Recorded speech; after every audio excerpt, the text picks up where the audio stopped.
আসসালামু আলাইকুম। কেমন আছেন সবাই? আলহামদুলিল্লাহ আমরা অনেক ভালো আছি। আজকে আমার বাবা-মার স্কুল খোলা। তাদেরকে স্কুলে যাইতে হবে। আর এদিকে তানহার বাবা আসতেছে। তো আমার মেয়ে সকাল সকাল ঘুম থেকে উঠে গেছে। ও একা একা খেলতেছে। এদিকে মা রান্না করতেছে। আর বাবা রুম ঝাড়ু দিচ্ছে। আসলে যাদের বউ চাকরি করে তাদের স্বামীরা যদি তাদেরকে হেল্প না করে তাহলে তাদের পক্ষে সংসারটা চালানো খুব কঠিন হয়ে যায়। এদিকে আমার চাচাতো ভাই সবজি বিক্রি করার জন্য তার সবজি বাগান থেকে এই সবজিগুলো তুলছে।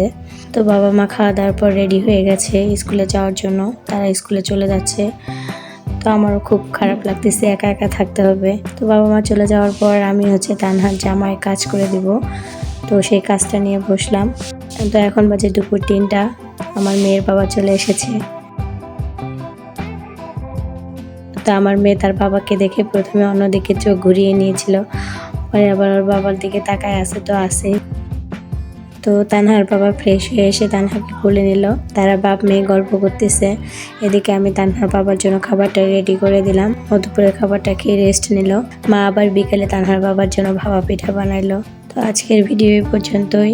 সবাই ভালো থাকেন। আল্লাহ হাফিজ।